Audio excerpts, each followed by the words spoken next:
Hello, everybody. It's Stephen here for the Idiot Quilter, and welcome to my weekly episode. This is episode number 252 for February 13th, 2024. We're getting almost halfway through the month. Time flies when you're having fun, right? And I have been having some fun, and let me show you. There's my fun. You saw this in pieces a week ago. This is an In the Hoop applique project. It's a table runner. And I made this to take with me to Australia to give to my nephew and his partner. Little sort of a reflection of home. Well, at least for my nephew, his partner is from England. So I guess I should have made two, maybe one with English stuff on it. But nevertheless, here we go. This was fun to create. As I find all In the Hoop projects for the most part, except I did make a mistake. You see the bears, you see the moose, you see the owl, okay?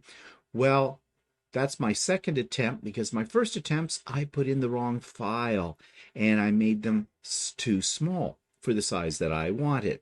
So, yeah, easy correction, but now I have three Orphan embroidered blocks, I guess you would call them, and I haven't decided what to do with them yet. Actually, they might make kind of interesting mug rugs. Got my cup in my hand, that kind of thing. I don't know. Or maybe I'll incorporate them into a scrappy orphan quilt. Haven't made one of those in a while, and I think I've got a pile of orphan blocks, and I definitely have a pile of scraps that I could use to make something like that. But this is one of the techniques, as you know, I already said it. I love doing this kind of thing in the hoop applique. And if you've been following our machine embroidery sessions on Chatty, we are coming up to the point very soon where I will be demonstrating the ins and outs of doing something like this. They're not hard, but when you do it for the very first time, you might get a little confused, because it can be a bit confusing. But once you've done it once, you'll realize how easy something like this is, and you'll want to do it often, like me. So yeah, that's the only thing I've really gotten done. Now, another thing I am working on, but it's hush hush, I have a secret, and that is another pattern. I've had a great response to my first pattern, which is available now for all of you. It was available to those people that had signed up for the bash. They got it first, but now I'm opening it up to anybody that's a subscriber to this channel. The link is in the show notes. It is a PDF file, okay? And you just need to click on the link and you can download it to your computer and print it out and work on it if you wish. It's a very straightforward, simple pattern, because if you can make half square triangles, you can do my pattern. And yes, you might get a little tired of making half square triangles by the time you're done, but nevertheless, there are ways to make half square triangles that are fast, like triangulations, or which Russ of Quilt Meets World did a whole thing on one of his 11Es a couple of weeks ago, so you might want to look that up if you've never used triangulations before. There's triangles on a roll that you can use, and then of course there are different techniques for making 2, 4, 8 at a time. All you need to do is search on the internet and you will find that information. But I am very happy to say that nobody said they had a problem with the pattern, which is great. I spent a great deal of time trying to make sure that my instructions were very clear, because I've had a few patterns that I have bought, commercial patterns, that were very poorly written, and I didn't want to be in that category of bad pattern writers. I had Stephanie of Stephanie Stitches look it over as well, because she is definitely an experienced pattern writer, and she gave me her blessing on it as well. So yeah, I think you'll have no problem with it. So I am working on my second pattern, and I'm not going to tell you what that is yet. I am experimenting with it. I'm trying to figure out how I'm going to write this one. This one's a little bit more, it's not hard to do it. It's hard to explain how to do it.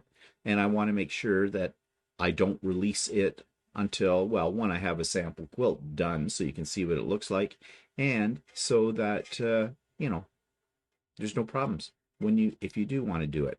That pattern may not come out for a month or so. I don't know. It could be longer. It may not come out for several months, depending on how much time it takes me to make the sample. And it will be free as well. And same procedure. I'll put it in my Google on my Google Drive and give you the link, and you'll be able to download it. But as I said, that's going to be probably a couple of months before you'll see that. I have had people ask me if I'm selling my patterns. I am not. Now, the one that's up there now, I'm putting up for a limited time. I'm thinking, I don't know, I may just leave it for all time up on the Google Drive. I'll see how that works out. My first thoughts was, well, I'd make it a limited time offer. You know, you can get the pattern for free from, you know, the link kind of a thing. I'm not a business, as you know, and I really don't have any way to set up something so that, you know, if I want to sell the pattern. And to be honest, I don't know if I want the hassle of becoming, you know, like a business kind of a thing. People are always after me to see if I will sell my, you know, my projects that I work on, or my 3D printed items and things like that. And again, it's setting up setting up a business for that, or a way that people can, you know, pay for it and I can get it out to them. And the other thing that I hesitate always on, and you've heard me say this many times, is the whole shipping process, what it costs. And because I'm an individual, I'm not going to get any kind of discounts from Canada Post or any other courier service. So, you know, and do I want the hassle? Not really. I mean, when you step over that line between, sorry, I got frog in my throat. I have one of these every week. I don't know why. Give me a second here, please. Sorry about that. I think I'm better now. Okay, as I was saying, when you step over the line of, you know, doing something for fun and pleasure, being creative, into the business world, the fun kind of goes out of what you're doing. You have obligations now to people, you have deadlines, and, you know, I'm retired. I don't need any of that kind of hassle. So, anyways, if you want a copy of my first pattern, it is now available. There's a link in the show notes. Click on it and enjoy. Okay, so that takes me to what's been happening, what's new, what's coming up next, kind of a thing. And of course, we have Sewing with Stephanie and Stephen tomorrow, Wednesday, February the 14th. February 14th, Valentine's Day. What better way to celebrate Valentine's Day, if you celebrate it, than Sewing with Stephanie and myself? Yeah, it's a little thing, but, you know, it's fun. But it is always fun. All are welcome. Starts at 9 a.m. Eastern Time and goes until about 4 p.m. And you come and go as you please. Okay, another event that's coming up on the same day, but in the evening at 7 p.m. Eastern Standard Time, is the Social Review. Now, if you remember, we had one of these a month ago. It was here on my channel. This one tomorrow will be on Stephanie's channel, so check it out. I have a link for it in the show notes below, and that's where Stephanie and Shannon and Russ and Walter and I all get together and chat. Now, we do have a topic for this month. We're each bringing one or two quilts that mean something to us, something that's, you know, more than just doing a pattern, something that has a history behind it or some personal connection to us. And we're going to talk about those as well. And of course, because this will be a YouTube live, it's not a Zoom, it's a YouTube live, you can enter into the chat and ask us questions or make comments as we go along. It's always a good time because the five of us get along very well and enjoy each other's company. And so it's going to be very much like you have joined us for a drink or coffee. And yeah. So that is tomorrow, Wednesday, February the 14th.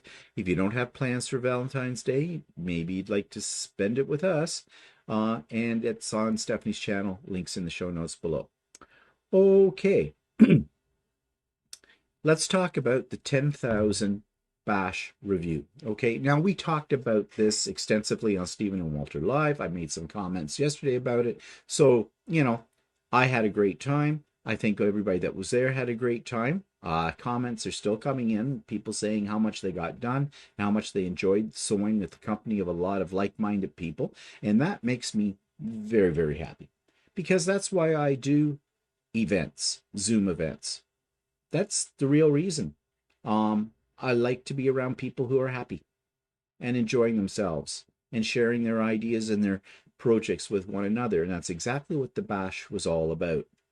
You know that I have a few individuals who just never bothered to show up, never sent me an email saying something had come up and whatnot. Um, out of that list of people, and it was a small list, about 6, I got to go again. Oh, I'm so sorry about that. Okay, like I was saying, I had a few people that I've told you are on my blacklist. I make no bones about it. I have a blacklist. You know that. Um, since I spoke about that, I've had one person wrote me an email after I basically called her out on another channel, not by name, but I was given an excuse. Um, Yeah, okay, I understood the excuse, except that would have it killed the individual to have sent me a quick little note telling me that I'm so sorry, this has come up, I wasn't expecting this, so I won't be there. That would have helped, but no, it was after the fact when they gave me this song and dance number about their day. I'm sorry, it sounds like it's legit, but it's still a song and dance number. Common courtesy said you should have reached out. I mean, I had one person who was in a very serious situation, husband in hospital, like unexpectedly, suddenly, very serious. And still took a moment to send me a quick email to let me know they weren't coming because of that. And, if I hadn't gotten an email until after the fact from that person about it, I would have understood because it was a serious situation. This other one, not as serious, no. And it was only because I basically called them out on another channel that I got anything at all. I got an email this morning from somebody else who explained the situation, were sincerely apologized for it, and after I heard about the situation they were in, yeah, they're not on the blacklist anymore because, it definitely was a situation beyond their control. But the other ones I've never heard a word from, so they're on the blacklist. And what does the blacklist mean when I put it out there? They never get an invitation to anything again that I do. So they won't get an invitation to the retreat. And why? Because I can't trust them. The retreat is a very serious thing for me in the amount of time it takes to put together.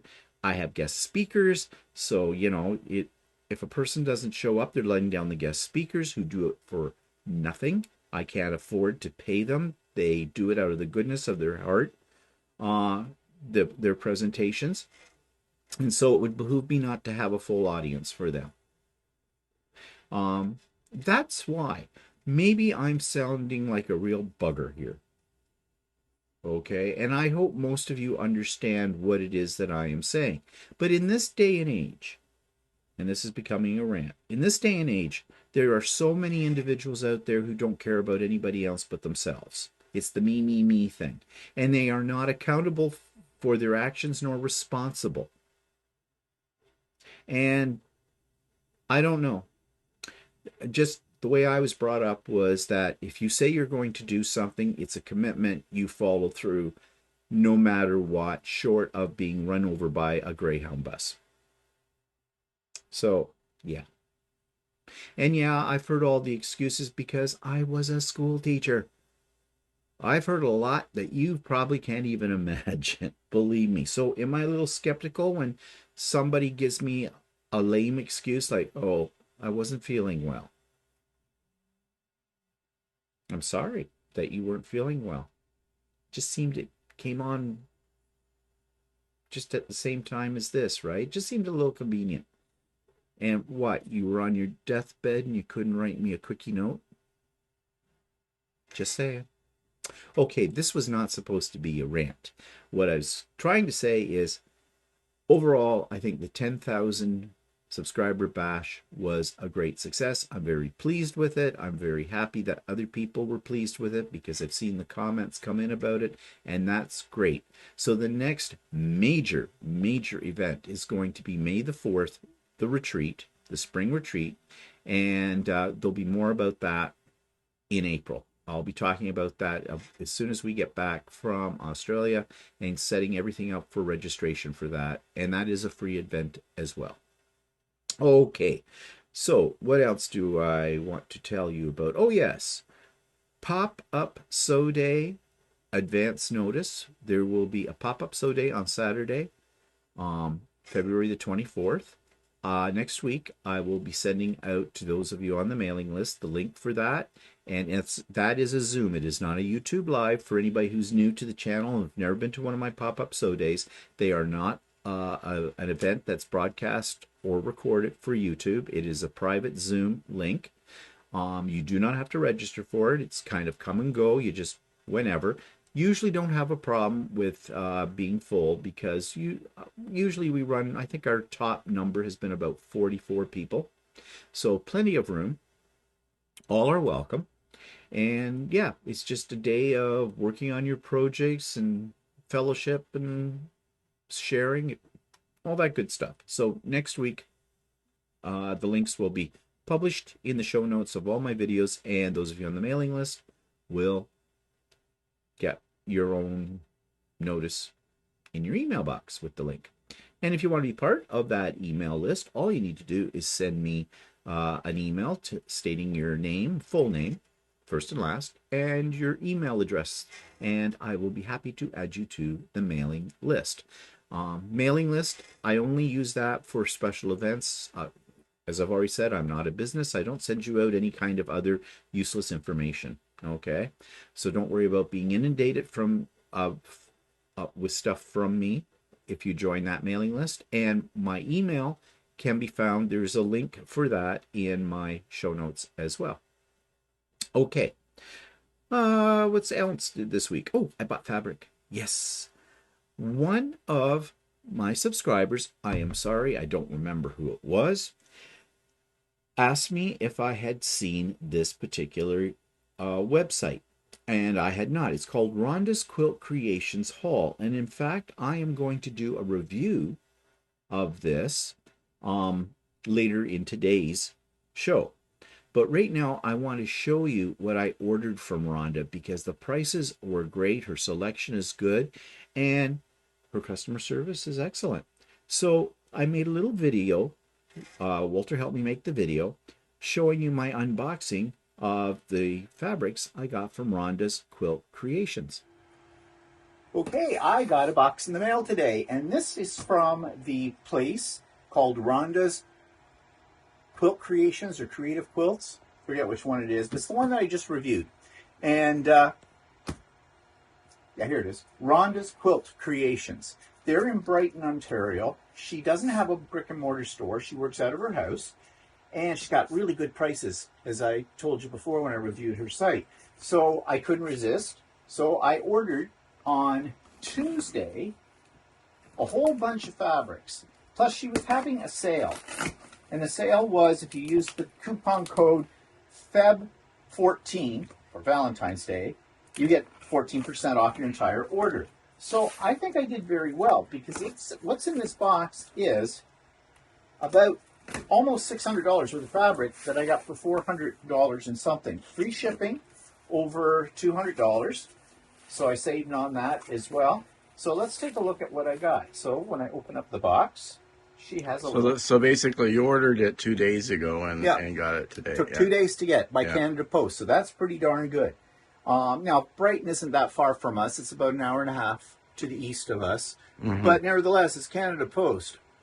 So she must have done it by Expedited, probably. But she didn't charge me for that because it was over $200. That's pretty good. So she's got a little card here. It says, thank you for your purchase. use the code thank you for 10% off your next order. Well, that's pretty good. We'll just save that. And then, of course, she has a copy of what I ordered. Now, there was one fabric that was replaced. She called me on later in the day on Tuesday and said one of the fabrics I ordered she was out of stock of. So I guess her website hadn't been up to date because they tell you how much on everything. But that wasn't a problem. My heart wasn't set on that particular fabric. So I ordered another one that I liked. Rather than, I'm sure she could have probably given me a credit. But you know, you're doing it through credit cards and things like that. It becomes very complicated for the shopkeeper to do that. And I saw something else I liked too, so I got a couple of meters of that. Most of the stuff I bought in here is in 2-meter cuts. I think there may be one that's 1-meter cut. Okay, so see, it's all nicely packed up. Got it in plastic. And let's start digging. Now, I did buy some backing fabric because she had that on for $10. Not on, this is a regular price. $20 a meter for it. She has everything in half meters. So if you see $7.50, it's $15. If you see 10, it's $20. So that's pretty good for wide back. Yeah, that works out to actually about $13 a meter US dollars. Yeah. So really good price. And I think she will ship to the United States, but I'm not sure if you can get free shipping on that. So here's one of the backing fabrics that I bought. She had not a bad selection, but there were quite a few that were out of stock or there wasn't enough because I always buy 3 meters and she had like 1.5, 2, and I wanted 3 meters because that's what I use. But I thought this one was pretty. You know, it's kind of versatile because there's some blues in it, there's some whites in it, there's reds in it. And it's sort of American. Yeah, it is. So if I make an American quilt, yeah, that's not happening. So that, and should be another backing. This is another one. Now this is Benartex fabric. We can't get Benartex very readily in our area. So when I saw that she had not just backing fabric, but she had regular fabric too in Benartex, and I like Benartex. It's got a really nice feel to it and drape. So I picked this up. It's 108. It's called Paint Splash, and it's kind of a neutral, which is okay for the back of a quilt. That's all I bought for backing fabrics. Now, here are everything else. She had the Northcott Marrakesh line from Stonehenge, and I have some of this already. I've used some of it, but I really like it.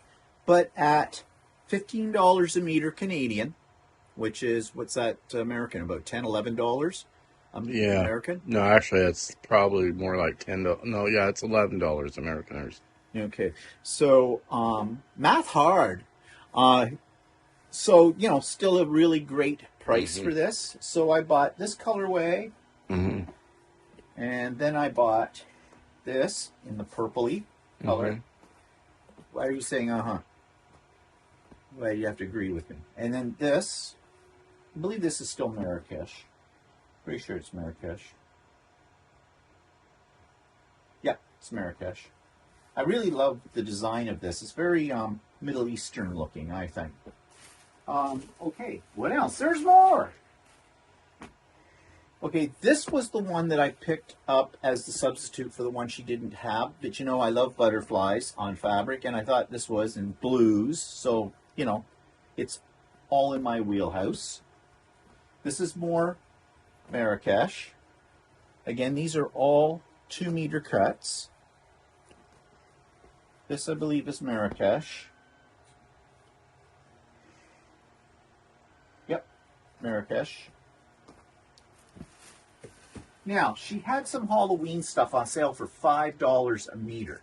And I don't do a lot of Halloween quilts, but when I get around to that time period, I kind of like doing it. So I picked up a few Halloween ones. So this one's spider webs in purple. And this is a glow in the dark fabric, I think. Yeah, Glowoween it's called, by Greta Lynn from Benartex again. So I'm not sure how this works, but I've never had it. Take it in the dark and have a look. Echo, plugs off. Okay. Ooh, it does. I don't know if the camera will pick that up. It's not real bright, but it is glowing. Mm. So that's interesting. Echo, plugs on. Okay. I mean, I figured $5 a meter. I mean, I didn't buy it specifically because it's glow in the dark. That was just a bonus. One with Halloween cats and skulls. And this one is from Benartex as well. Again, it's the same line. Glow-o-ween. Oh, this must glow in the dark too. It's a glow in the dark one as well. I wonder if it looks any different. Echo, plugs off. Okay. Yeah, there's a bit of a glow. They're not real fluorescent-y. And of course, we've got light coming in from one window too. Maybe if you're in a completely pitch black room. But again, I didn't buy it for that. Echo, plugs on. And I bought another colorway of that. Same line, only in, that one in oranges. So I like to have this stuff around for, just for some fun things. Of course, I have Halloween gnomes here. This one is by, and I may have had some of this before as well. The Boo Crew. Susan Winger. Winger. And it's Wingette, and it's by Wilmington Fabrics. Mm-hmm. And there's more Halloween. I thought that was fun. That one is, if I can find a salvage.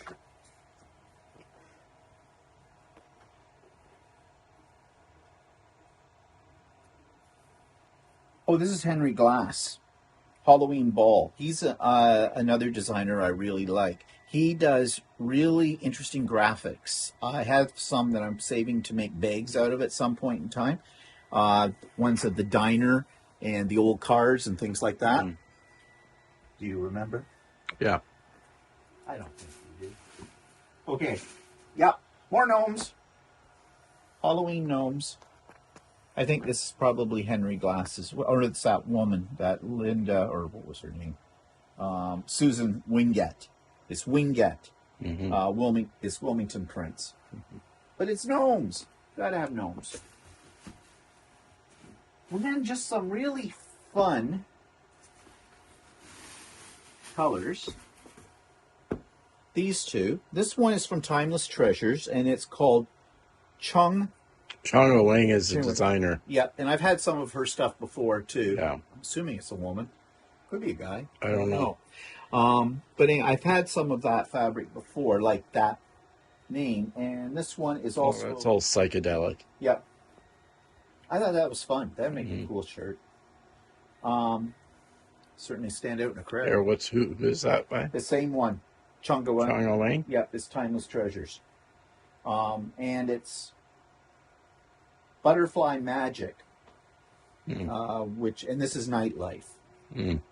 So, yeah, so that's what I got for just under $500, about $460 or something like that. $456.74 that cost me, and I got a discount. Before taxes, it was $470. I got a discount of $65.80 with the February 14th code. Free shipping. Tax was $52.54. So my total $456.74, which is, I think, pretty good. Oh, and it looks like on the Butterfly Magic Swirls, which is this one, she included an extra quarter meter. It must have been the end of what she had. She threw that in at no extra charge. So that's pretty good. Pretty good. So yeah, I'll buy more from her another time. Yeah. And apparently in May, one of my subscribers, sorry, I don't remember who, put me onto this because I had never heard of this site, and it's so close to home. It's only an hour and a half away. In May, she has a big garage sale, I guess. And she has everything out, and it's supposed to be a fantastic sale. So we'll have to watch for that in May. It's not on the same weekend as my retreat, May the 4th. Anyways, we'll figure that out. So, yeah, nice little haul here. Yeah. Hope you enjoyed it. Yeah. Bye-bye. So this is going to be a little bit on the long side today because I have several video clips I'm inserting today to show you things. And one of the ones is a quickie little video talking about spray bottles that I use for acorn pressing solution, or try to use. I'm sad to say that I have a history of having bad results with spray bottles. And so this video is all about that. I have a lot of problems with spray bottles. They just seem to die on me after only a couple of weeks of use. And I've been recently using quite a bit of that Acorn Easy Press solution, which is really an excellent product.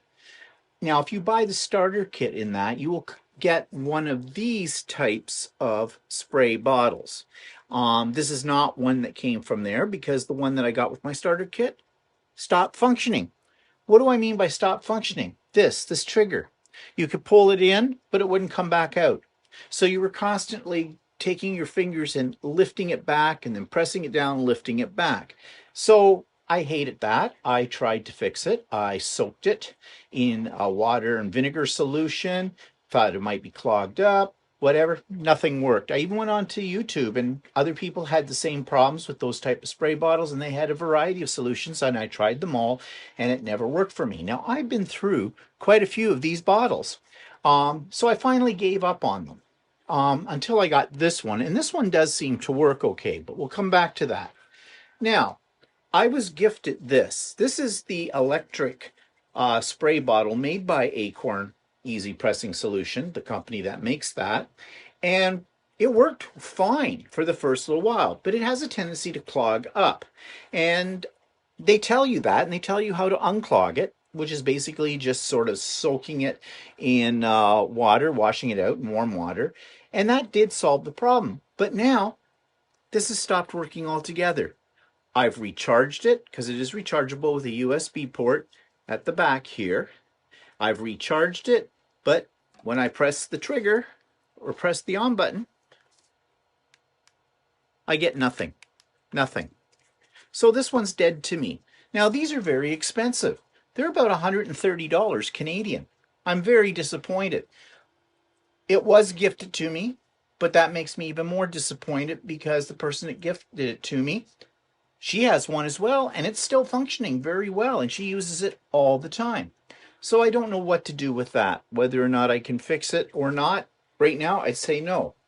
And then this spray bottle is from the dollar store. I think it cost me $1.50 from Dollarama here in Canada. It's our most popular dollar store. And it works great so far.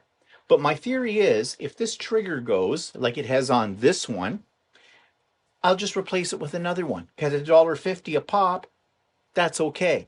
As opposed to, I've seen these for as much as $25 in a quilt store, $130, $1.50. So this one I just pulled out. I haven't used this in quite a while. I didn't think it was working anymore, but it is.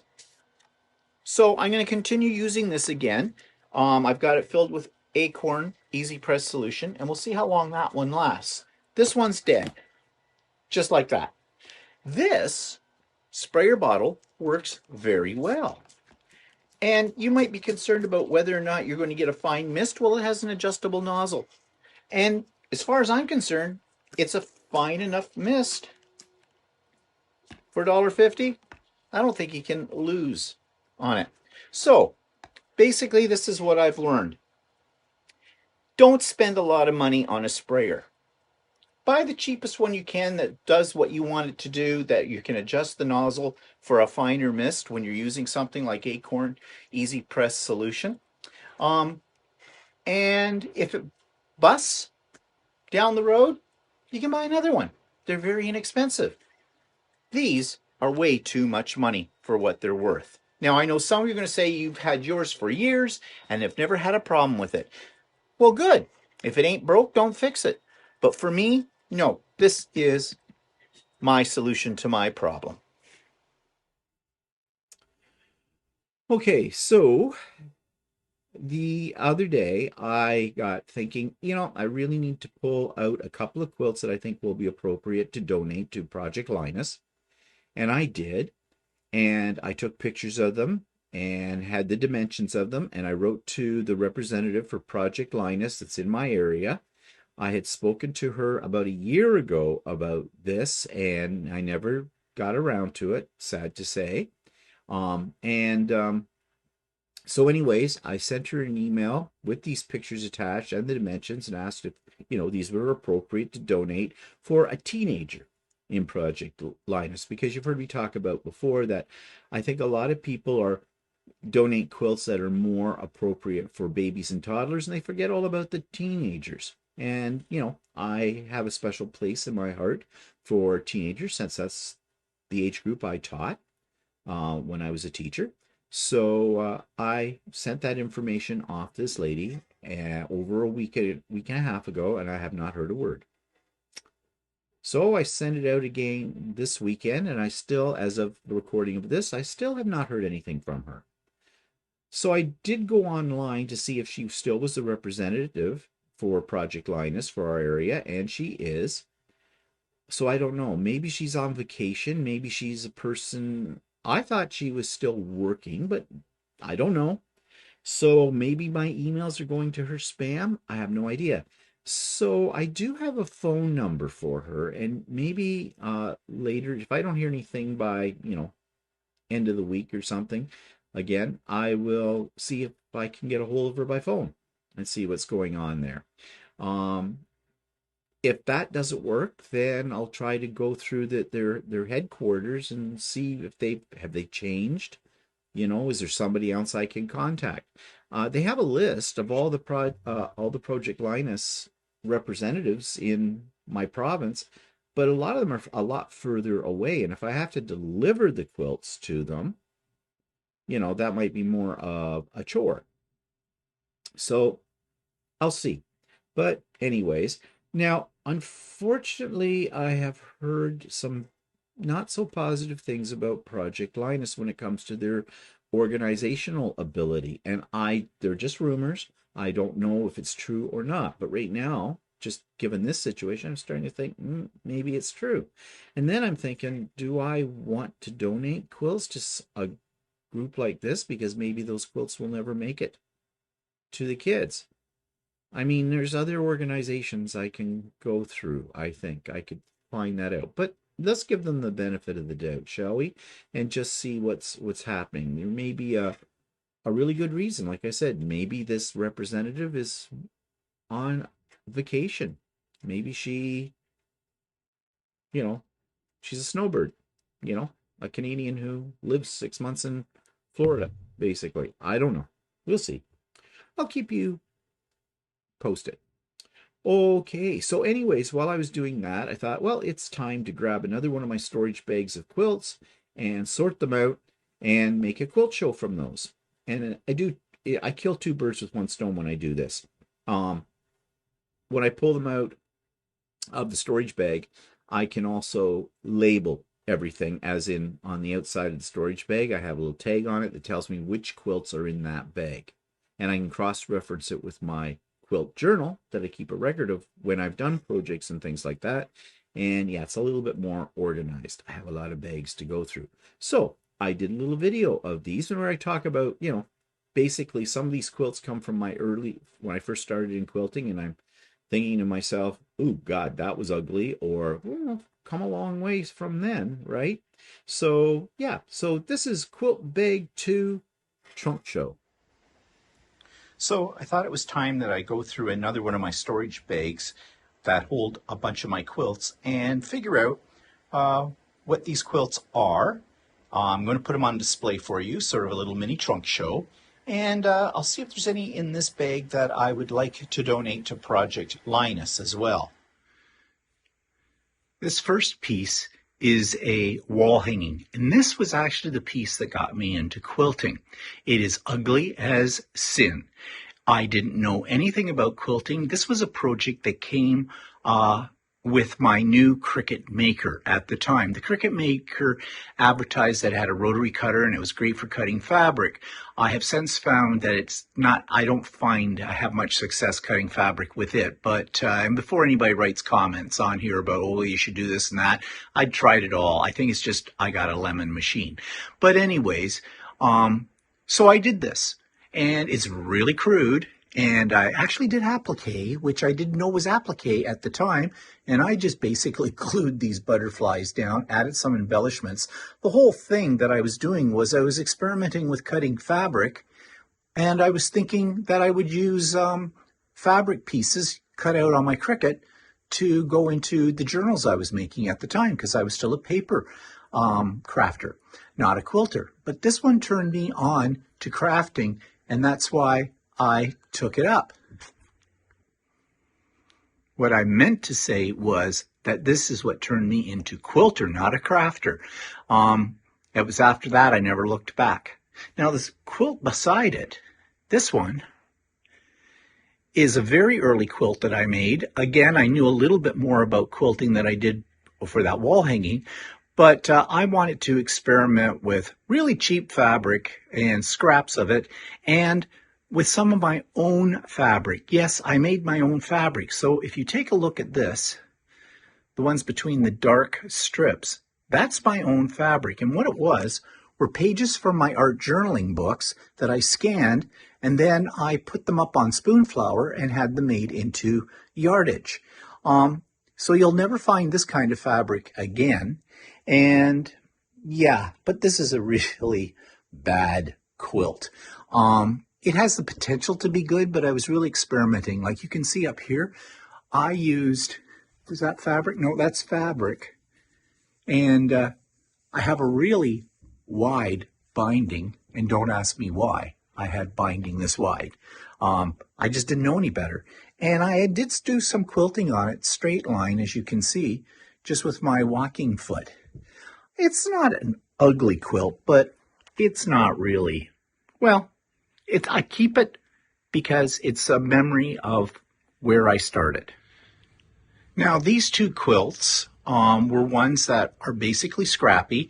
The one with the yellow to blue to green to red diamonds is basically a string quilt, and I believe I did this one as a project from the Quilter's Way, which is the membership site that I belong to. And yeah, it's kind of cute. It was a great way to use up scraps, strips of scraps and things, and lay them out into this color pattern. I kind of like it. It's bright, it's cheerful, and it is just truly scrappy. And I did quilt this on my domestic machine, and that's when I was getting into quilting everything with this serpentine stitch, and that's all I used on it. So yeah, I don't think this is worth donating to anybody, so I'll hang on to it. And the one beside it is, well, sort of ugly. I can't remember if this was a pattern or a class or I made it up. I have a suspicion I made it up because it looks like I used a lot of Kafe facet scraps for this particular quilt. I really liked the border treatment, but this one was supposed to be, I think, a wall hanging. It wasn't really a quilt per se, because if you notice, I did not do a binding, a regular binding. I just basically turned it inside out. In fact, I don't think there's any batting in this. There isn't. I can feel, well, this one doesn't feel like it's got any batting either, but there must be. But yeah, I don't think there's any batting in this one. I think it's just a front and a back. And then I did the pillow slip kind of method, you know, where you turn it inside out and stitch around to it. So again, this is not something I'd give to somebody, but I hang on to it because it's a memory of my progress. Now this quilt is called the Scrap Block Challenge Quilt, and this was one I made at one of the retreats that Ultimate Sewing, my local scrapbooking store, held that I went to. And I was just trying to get rid of scraps or some, you know, orphan blocks. So I just put them all together, cut them down so they're all the same size, sashed them, and put a couple of borders around it, and that was done. I did serpentine quilting on this with my walking foot, as you can see, and although it is kind of wonky and it's a mixture of all kinds of fabrics. I kind of like it. And I have a thing for scrappy quilts anyways, because they're just fun to do. They're kind of mindless. You don't have to think about them. Now, the one beside it, though, was one of my own design.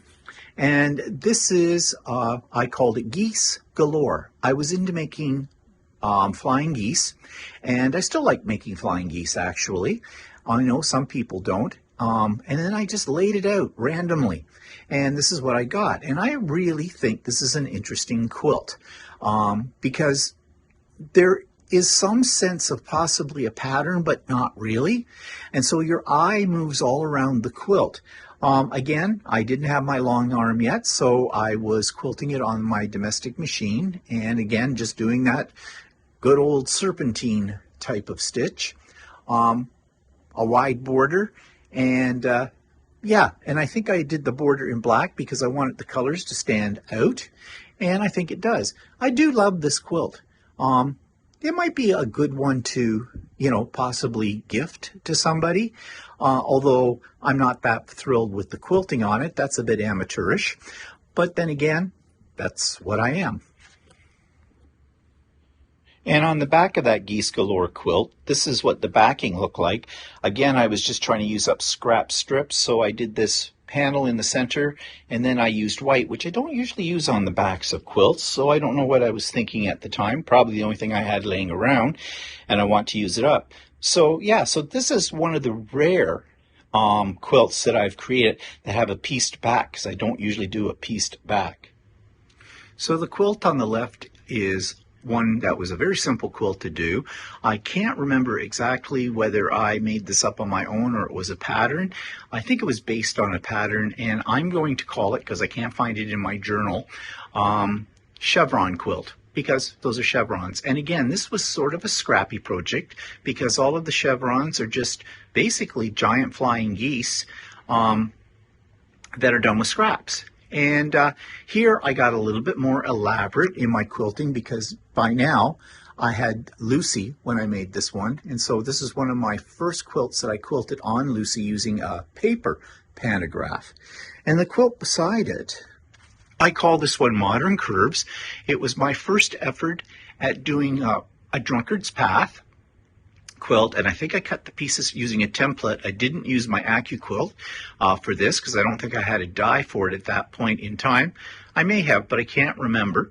And it turned out pretty good, and I like my quilting on it. It's fairly dense. Again, it was done on Lucy, and I'm thinking that this one may have been done with the quilt path. I may have done it using paper pantographs, but if I look at it really close, yeah, it looks too accurate to have been done with a paper pantograph. So this was definitely done with Quilt Path, probably when I first got my Quilt Path, the computerized quilting system for my Lucy.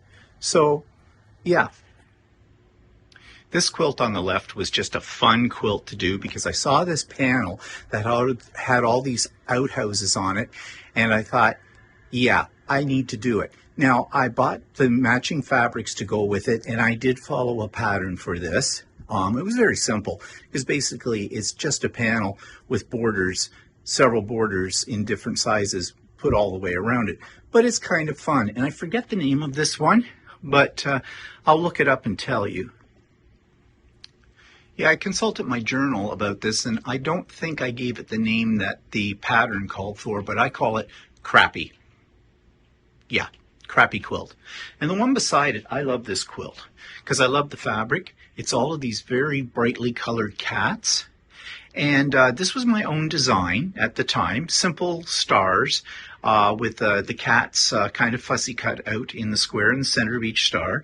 And I originally made this for the lady that my mother was sharing the room with in the nursing home because she had to give up her cat when she moved into the nursing home, and I thought that was kind of sad, and she had a picture of her cat beside her bed. So I made this for her, but before I could give it to her, sadly, she passed away. So this one is called, I don't know what I called this one. I think I called it Cats and Stars, something like that. And yeah, it never got to the person that I made it for. So Yeah, but this might be one I could consider giving as a Project Linus quilt. For either a boy or a girl would probably like this. I'll see. The last quilt in the bag is a very modern technique. This was a pattern that I found. I fell in love with the fabric, and this was a panel, and you cut the panel into 4 different pieces to resemble sort of like skyscrapers that are reflected in the fabric itself. And it's called Cityscape, and I believe it was by Northcott at the time. Now, this one I used to have hanging up in my guest bedroom, but I replaced it with another quilt that I liked a little better for that place. So this is one I don't think I would give away to anybody, because it was one of my early attempts at doing something that's a little bit more modern and something that has some dimension, because you can see there are some strips of black around one side and the bottom of each of those towers, which makes it sort of 3D, pops it out from the background. Now, the quilting on this was just straight line quilting, just up and down, all done on my domestic sewing machine. Again, I think I completed this one before I had Lucy. So it's one that has a special place in my heart, just simply because it was so different from anything else that I had ever attempted. So those quilts have all been put back in their storage bag, and I'll label this on the outside so I know which quilts are in there.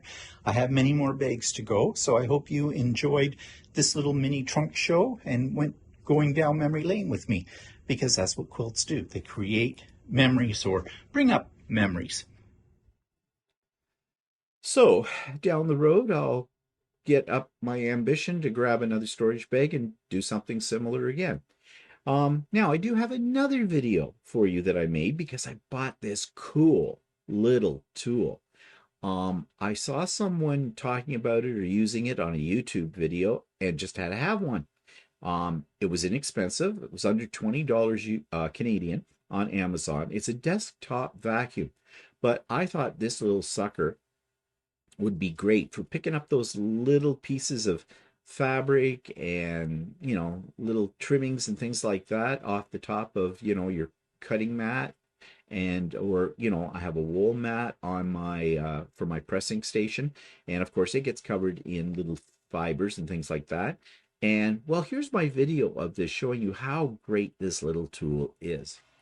I just bought a really cool little gadget from Amazon that was under $20 Canadian, and I'm absolutely loving it. Walter loves it as well. After he saw me using this, he went out and he bought one for himself too. And what am I talking about? Well, take a look at what's on my cutting mat. Little pieces. We get this all the time, and some are really small and actually kind of stick to your mat as well. So this little device is a vacuum. Can you believe it? This is a vacuum, and it does a great job. Now, on the bottom of it, it has little brushes, but there is a suction hole, and yes, this thing does suck, and I don't mean in a negative way. It does pick up things, and it's easy to clean. So I'm going to show you how it works. It takes 2 AA batteries, but you can get one for a couple of bucks more that you can recharge using a USB. But I decided to go with the one with the batteries because I felt that sometimes the battery in a rechargeable device eventually wears down in time. And those are very difficult to replace because they're usually in a sealed unit. Whereas this, with 2 AA batteries, well, you just need 2 AA batteries. So let's turn it on.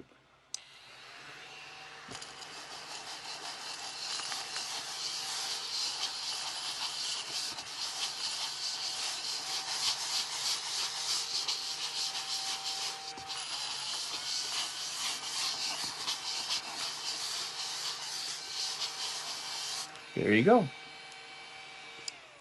All cleaned up. It picked up fairly sizable pieces as well. Now, to empty it, you just pull it apart. And see, there's everything inside. And so to clean it, it comes with a little brush. This comes out. It's the filter. It has little filter screens. It actually comes with an extra filter. And my brush is here somewhere, but you just brush it out into your garbage can. You may get little bits caught to the brushes that are on the bottom of this, but you just run your finger over it and you can pick them out, or take the brush to that as well. and you're ready to go. And these are washable, the filters. That one tried to get away from me, but work very well. So here's what it looks like inside. Okay, it wants to jump out of my hands. So you can see, that's a fairly powerful little motor. And to reassemble it, it's just this easy. Drop it in, drop that in, snap it, and you're ready to go. And I can suck all this stuff right back up again. I mean, of course I wouldn't, because I'd be putting it in the garbage can, right? But, and because those little brushes on the bottom help kind of scrub some of the stickier pieces that might stick into your cutting mat. You can use this on anything. I use this to clean up my wool pressing mat. It worked really well. So I'm very impressed with this little device. It's called TRZ Life. It is a Chinese product, but so far it's been working fine. I love it. And I'll have the link on Amazon in the show notes below for you to pick one up if you want one for yourself as well. And if you want to get one for yourself, I put a link to Amazon.ca. You can probably get it on Amazon.com as well, but the one for the Canadian Amazon is in the show notes below. And so far, in fact, Walter bought one as well. So when he saw it and saw me use it, he decided he should have one too. And if Walter thought it was a good thing, then you know it is. Okay, so let's go now to Subscribers Quilt of the Week. And this comes from Iser King, one of our subscribers as well, and this is her beautiful arty creation. This week's quilt from a subscriber comes from Iser King, and Iser writes, "As I promised, I'm attaching a photo of one of my quilted projects. This is a queen-size quilt. I used multiple pieces of rayon African printed fabric gifted to me from Senegal. The top was randomly pieced and top stitched to prevent fraying. The backing is a double solid piece. It is string tied with gold thread." Well, here is a wonderful display of African fabrics, as we can see in Iser's quilt. They are so bright and so beautiful, and the prints on them are so different from what we're used to seeing here in North America. It's just lovely when you put it all together. And this, of course, I think I could say is a scrap quilt because it is really random pieces put together. But, you know, I think that's what makes this fantastic. And here is the back. And look at that backing. That, if that doesn't scream African fabrics, I don't know what does. It's absolutely gorgeous. And she said it's string tied with gold thread. And I don't think we can see the tie marks in either one of these sections. Oh yeah, right here, if you look very closely in the corners of this piece with the elephants on it, you can see what she's talking about. So that is a method of quilting that, you know, is an old form of quilting, but I think very appropriate for a quilt of this style. So thank you, Iser, for sharing your picture of your beautiful creation.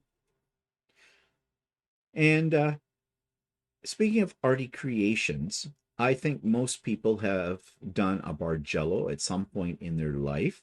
And if you haven't, it's probably one of those ones you would like to do, but might be intimidating to you. Well, this week's YouTube clip comes from a gentleman quilter out in BC, Canada. And the video is called Quilting with Dawn, Bargello, the final episode. And in this video, he talks about his very beautiful creation, and it is gorgeous. And this is somebody who has not been quilting very long as well, but he also talks about using his scan and cut. Well, here's my review of that clip. This week's YouTube clip comes from a channel that I have talked about before called Quilting with Dawn. And this is a male quilter, ex-military, out in, I believe he lives out in the west coast of Canada. And this particular quilt he's been working on for quite some time, and it's probably a great idea if you want to see a really wonderful Bargello made by somebody who doesn't claim to be a professional quilter, yet he has definitely professional style. Then check out his other videos about this Bargello called The Eye of Sauron. But he is showing in this particular video clip how to add applique words that he cut out with his scan and cut machine. Now, I have a scan and cut. I've had one for many, many years, and I used to use it for my paper crafting. I didn't have a lot of luck cutting fabric with it. However, Don does show you that it can be done if you do it the right way. And even he had some problems, but he does show how he got around that. But this just adds another dimension to his quilt, which I am sure if he enters it into a show is going to win a prize. So if you want to learn a little bit more about the intricacies of using an electronic cutting machine for adding appliques to a quilt, then you're going to want to check this video out. And you're also going to want to check it out just to see his absolutely gorgeous Bargello. So you may want to check that out. You may want to check out his other videos as well, because he's a very interesting quilter. Okay, so future projects. Well, when I was at Kawartha Quilting a week ago, I saw this quilt on display that I thought was wonderful, and it used a panel. And you know, panel quilts tend to be something people do because they're really quick. They need a quick baby quilt, or they need a quick present for somebody. So you get a panel, trim it up, throw on a few borders, presto, bingo, done. That's the way I feel about panels anyways. But I do have a few panels that I've bought over the last few years that are just sitting in a drawer. And when I saw this particular quilt, I thought that is a very interesting idea. It's not your standard just throw a few borders onto the panel. So one of the staff at Kawartha Quilting directed me to the pattern. It is a Villa Rosa design, and they're the ones that come on little cards all the time, very compact, and usually fairly simple instructions. So, well, here's my review of that pattern.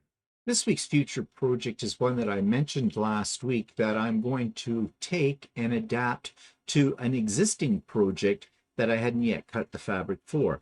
And this was one from Villa Rosa Designs, and I'm sure most people are familiar with them because their patterns all come on these little handy like recipe cards.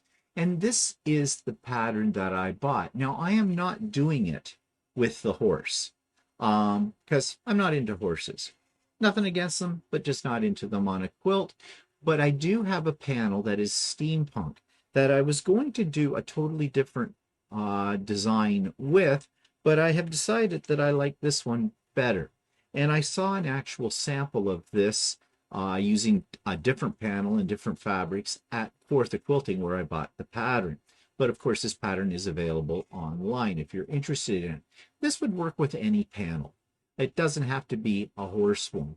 And I think this is going to be my next project. I'm going to get this one done sooner than later because I've been dying to use that steampunk fabric for quite some time. And now I think I have found a pattern that it's going to work with.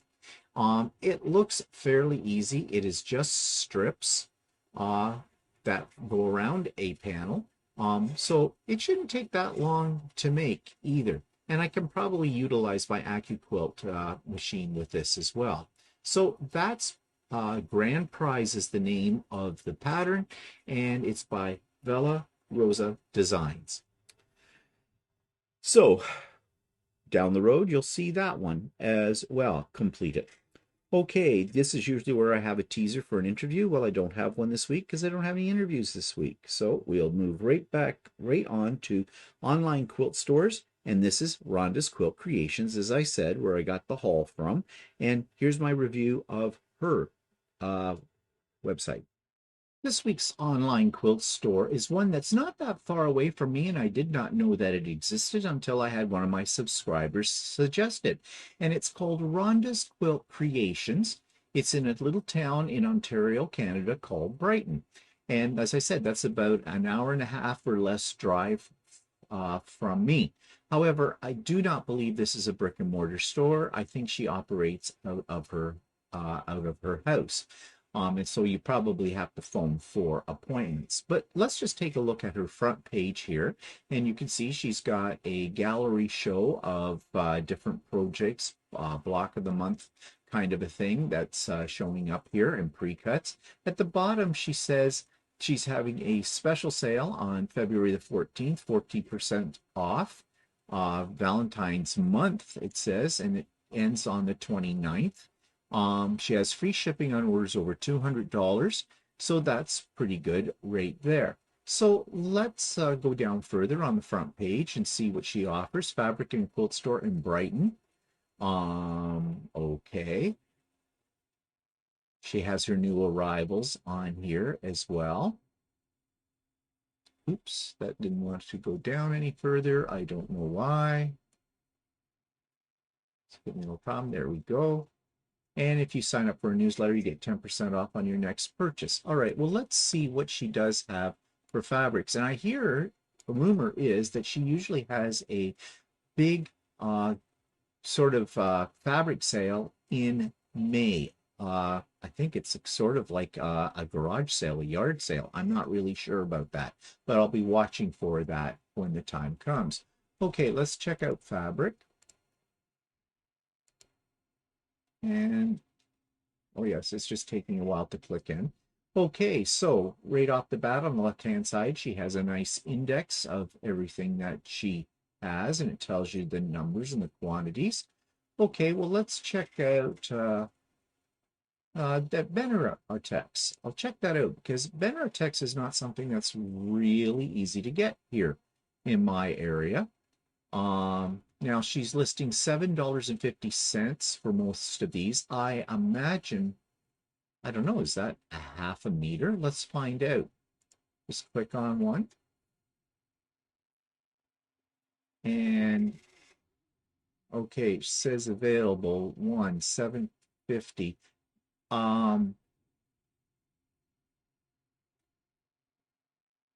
That can't be a meter. There is no way that can be a meter. I'm just looking here to see if I can find, that's got to be half a meter. But I'm not saying anything that's saying that. But, you know, if that's $7.50 a meter, lady, I'm buying your store out. No, that's got to be $7.50 half meter. So it's $15 a meter, which is still a really great price. So let's go back up here to the fabric and just see if there is a note about this. Oh, yes, here we go. Fabric order quantities. Unless specified otherwise, the quality of fabric on our website is measured in half meter cuts. Okay, yeah, so it's half meter. So it's $15 a meter for Benartex. That's really good. So let's check out the batiks and just see what the price is on batiks.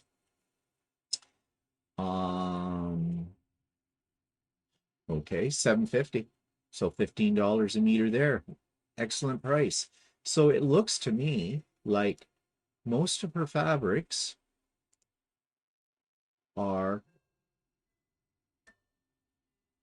yeah, $7.50 half meter. So $15 a meter. Excellent, excellent prices. And some you can see have been marked down to $5. So you can't beat that. And it looks like her selection is excellent. Let's just check under Timeless Treasures because I love Timeless Treasure. Oh my God. Oh, I need to do some shopping for sure. At this price, yeah, we're coming back here. We're going to do some major shopping. Oh, and she has wide back. Canada 11, $10. $10. So $20 a meter for wide back. Wow. The prices are darn good. Let's just see. Does she have a separate section for wide back? Batting, and we'll come back to batting.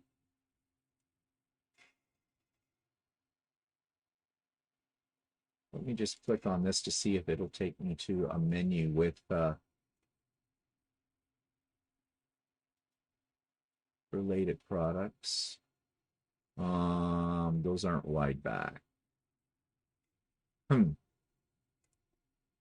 So back here into fabric, I mean, if her backing is all like $20 a meter, if she's got a good selection, I will be purchasing some.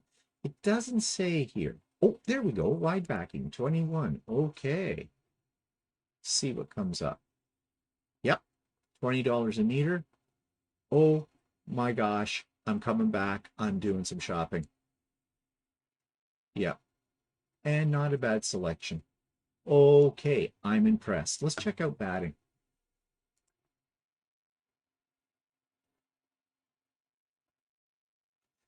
And she sells it. Let's see. I usually buy. Does she have wider? Looks like she only sells the 96 inch. She doesn't sell the 120. But it's $7.50 a meter for, now let's see, for premium cotton unbleached blend. It's heirloom, which is Hobbs batting. Let me just go to it and see what it tells us. Well, it doesn't say it's Hobbs. It's 80/20. Heirloom premium. Yep, from Hobbs. It is Hobbs. Okay, that is a good price. $15 a meter for 96 inches. Now she's got it here 30 yards, but it's sold by the meter. So, okay, good price on batting as well. All right, let's take a look under all products and just see what other things she has to offer. Takes us back to this menu. Okay, so we know all about the fabric, and she's got a good selection, I will say, of that. Oh, let's see. We'll go here. Notions. I was going to say it doesn't look like she sells notions, but she has a separate category. So she does have thread. And I think these are these orphils?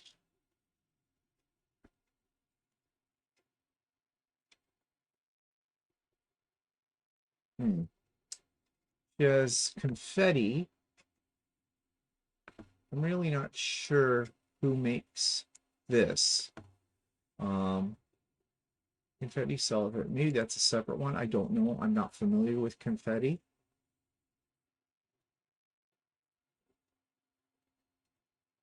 And yeah, it's not really saying what it is. Thread-wise, not a huge selection, and I have no idea about price, whether that's good or not. She does offer long arm services as well. And let's check out her shipping. I saw a note about that. Yeah, right here. We know that if it's over $200, shipping is free in Canada.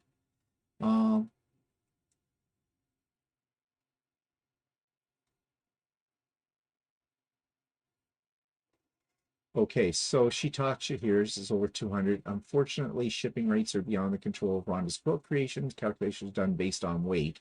So it's probably Canada Post, or maybe it's not. Yeah, so I'm not really sure. She talks about orders over 10 kilograms may incur additional freight charges.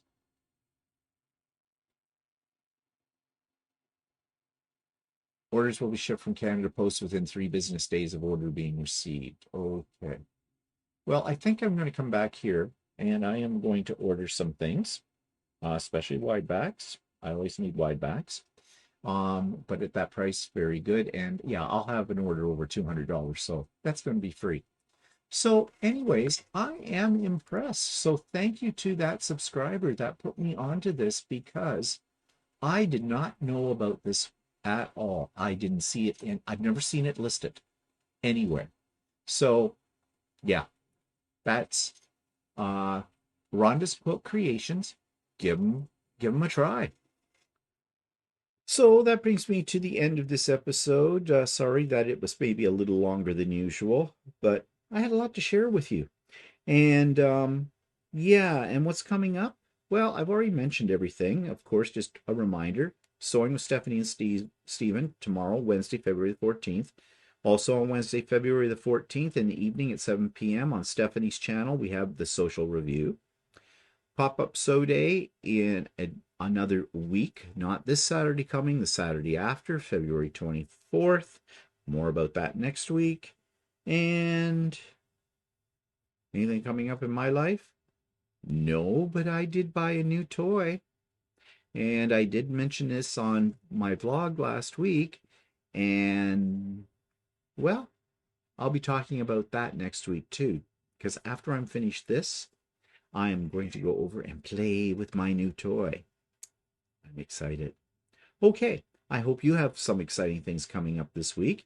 Happy Valentine's Day, bah humbug, and all that. And we'll see you later in the week on So Chatty, and of course on Stephen and Walter Live. Have a good one. Bye for now.